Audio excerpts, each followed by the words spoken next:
settled the problem between Pakistan and India last week, which was getting more and more hostile.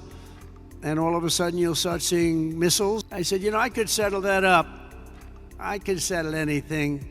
Let me settle it up. Let's get them all together. How long have you been fighting? And we talked to them about trade. Let's do trade instead of do war. And Pakistan was very happy with that. All of this is possible because of the work that you do with partnerships that you forge. In this case, it was Pakistan. And by the way, I don't want to say I did, but I sure as hell helped settle the problem between Pakistan and India last week, which was getting more and more hostile. And all of a sudden you'll start seeing missiles of a different type. And we got it settled. I hope I don't walk out of here and 2 days later find out that it's not settled, but I think it is settled. And we talked to them about trade. Let's do trade instead of do war.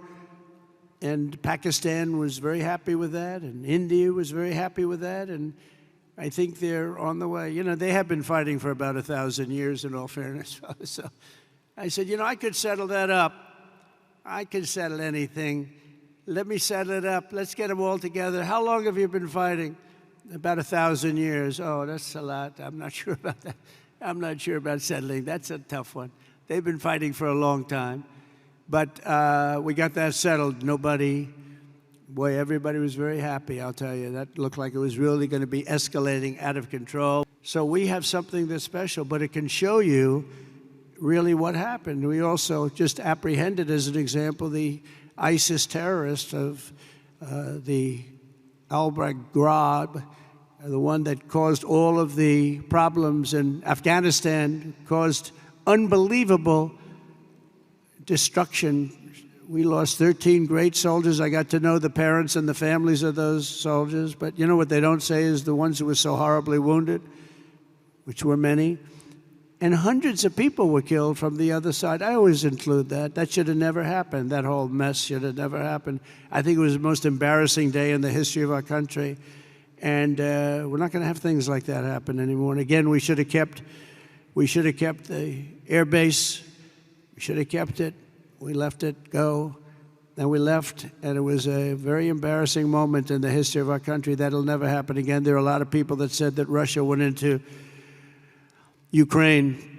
When they saw that, they said, wow, we didn't think that was possible, but it's not possible any longer, I could tell you. That's another one would have never happened if I were president. Russia would have never gone into Ukraine. All of those things, they would have never happened. But the Afghanistan withdrawal, not the fact that they withdrew, but the fact that the way they did it was so horrible and so embarrassing. So we brought this horrible person to justice, to American justice. We caught the person that set off that bomb. We have Apple, as you know, it's coming in. And I had a little problem with Tim Cook yesterday. I said to him, Tim, you're my friend. I treated you very good. You're coming in with $500 billion, but now I hear you're building all over India. I don't want you building in India. You can build in India if you want to take care of India, because India is one of the highest tariff nations in the world. It's very hard to sell into India. And they've offered us a deal where basically they're willing to literally charge us no tariff. So we go from the highest tariff, you couldn't do business in India, we're not even a top 30 in India because the tariff is so high, to a point where they have actually told us, I assume you too, Scott, you were working on that also, that there will be no tariff, right? Would you say that's a difference? They're the highest, and now they're saying no tariff. But I said to Tim, look, we've treated you really good. We put up with all the plants that you built in China for years. Now you got to build us. We're not interested in you building in India. India can take care of themselves. They're doing very well. We want you to build here, and they're going to be upping their production in the United States. Apple. So Apple's already in for $500 billion, but they're going to be upping their production. So it'll be great. So I really think we've gone from a laughingstock 6 months ago to the hottest country anywhere in the world.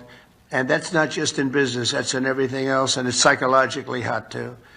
And I just want to thank everybody for being here. I want to thank the media. The media, I have to say, has been very fair. They've been very fair. They've been terrific, actually. I was watching some of our Normally, they would not say good things, but they're having a hard time saying bad because this is a record tour. There's never been a tour that will raise, it could be a total of $3.5–4 trillion. This just in this 4 or 5 days.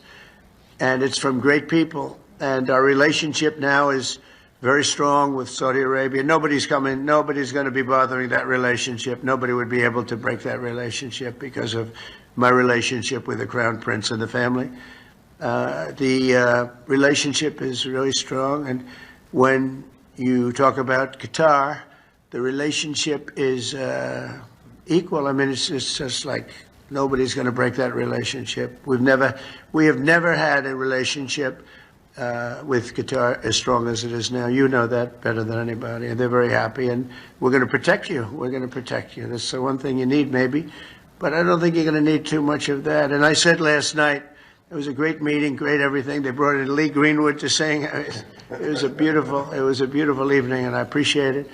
But I said last night that Iran is very lucky to have the Emir because he's actually fighting for them. He doesn't want us to do a vicious blow to Iran. He says, you can make a deal, you can make a deal. He's really fighting, and I really mean this. I think that Iran should say a big thank you to the Emir, because the Emir is fighting very much that we don't. And there are many people that want me to go the other route. They say, just knock it out, because nobody can beat us. We have the strongest military in the world by far. Not China, not Russia, not anybody. We have the best military equipment in the world, and we have the strongest military in the world. If you remember ISIS, General Raisin Kane, right? We knocked it out in 3 weeks. Remember they said it would take 4 years to knock out ISIS? We did it in 3 weeks. That's because you had the right leader. With a stupid person, you'll do it in 4 or 5 years. You won't even do it. You'll fight for 4 years and then you'll leave. Like we always do. You fight. We had a president that blew up half the Middle East and then he left. That was it. It was like spent $10 trillion on blowing up the Middle East and then he left. Just said, let's leave now. We're left with nothing. And we don't do that. We take care of our friends. And so you have a great ally in us, and there's nobody even close. In terms of military power, there's nobody close. And I'm not only talking about nuclear. I don't like to mention the word because the nuclear is so destructive that it brings you into a different category. But we're number one in nuclear. I rebuilt our military, by the way, in my first term. We had a really successful first term. Then the election was rigged, and I had to wait, and it became more historic, and I was able to watch and see. And the good news is although it's bad news in another way, but the good news is that Biden was so bad, worst president we've ever had by far. There was never a president like this. This man was grossly incompetent, and now that's been proven. But people were able to see how bad it is. And it gave me a mandate. We won all 7 swing states. We won the popular vote by a lot. We won the counties by 2,725 to 505. That's why the map is completely red. When you look at it, the map, it was an obliteration, this election.